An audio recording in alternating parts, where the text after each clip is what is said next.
Jina lake ni Kristina Wamboi PRATT, akiwa ndiye kifungua mimba katika ndoa ya mzee Jomo Kenyatta na mama Ngina Kenyatta, akitambulikana na wengi kama Kristin PRATT. Kristina aligoma kabisa kutumia jina la babake mzee Jomo Kenyatta kama wanavyolitumia wadogo zake, ikiwemo rais mstaafu Uhuru Kenyatta, dadake nyokavi Mudhama Kenyatta, pamoja na kitinda mimba wake Ngina ambaye ni Muhoho Kenyatta. Kando na jina la babake, Kristina aliamua kulirithi jina la mumewe mfanyabiashara Victor PRATT, anayetokea katika familia ya rais wa nchi ya Liberia, Rais William Tubman, ambaye ameongoza na Liberia kwa muda mrefu zaidi katika historia ya nchi hiyo. Akijiita kwa sasa Kristin PRATT, asijiite Kristin Wamboi Kenyatta. Akizaliwa mwaka 1955, 1955, Kristin Wamboi alianza kujishughulisha na kazi za kuwasaidia wasiojiweza katika jamii mwaka 1977, 1977, alipochaguliwa na tume la UNESCO ambalo ni tume lipo chini ya muungano wa United Nations linalojishughulisha na watu ambao wana ulemavu. Hapa alichaguliwa kama balozi kuwakilisha watu walio na ulemavu barani Afrika kwa jumla. Wakati huu babake Kenyatta akiwa bado ndiye rais wa Jamhuri ya Kenya.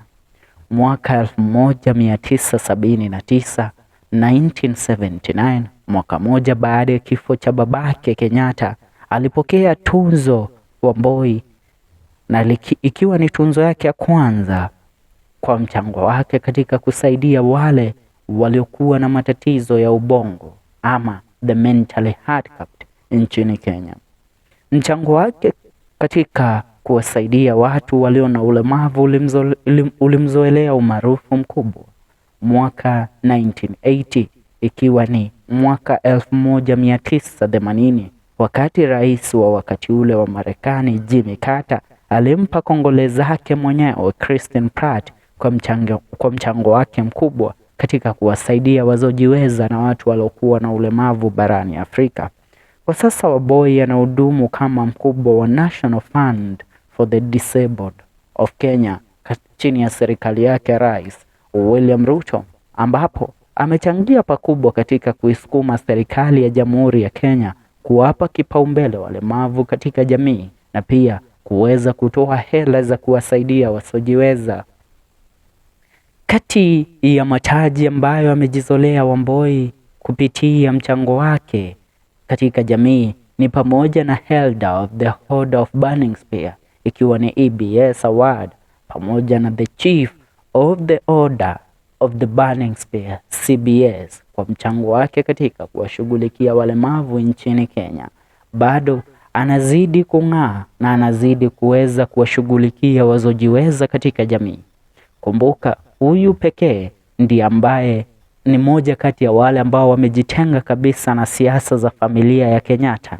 Kumbuka, moja kati ya watu waliojitenga na kukaa mbali na siasa katika familia ya Kenyatta ni ikiwemo mwanawe Kenyatta watatu, Peter Magana Kenyatta, aliyezaliwa nchini Uingereza. Wa pili ni Kristin PRATT, ambaye ndiye mtoto wa kwanza wa Ngina Kenyatta, ambaye alikuwa ndiye the first lady ama bi taifa wa kwanza wa Jamhuri ya Kenya. Kando na Kristin PRATT, Kristin alizaliwa akiwa kifungua mimba. Akaja wa pili akawa ni rais mstaafu Uhuru Kenyatta, watatu akawa ni nyokabi Mudhama Kenyatta, na wa nne akawa ni Muhoho Kenyatta, ambaye inaaminika yeye ndiye akili zinazoendesha biashara za familia ya Kenyatta mpaka wa sasa. Inaaminika katika familia ya Kenyatta wote wanamheshimu Muhoho kwa sababu kama sio yeye, utajiri ambao wanao na biashara ambazo zinafanyika na familia ya Kenyatta kwa sasa zote zingekuwa zimekunywa maji. Ni hayo kwa sasa, tuungane katika video zetu zijazo. Nikukumbushe, hii ni FM Show KE, na usibanduke kabla uja subscribe.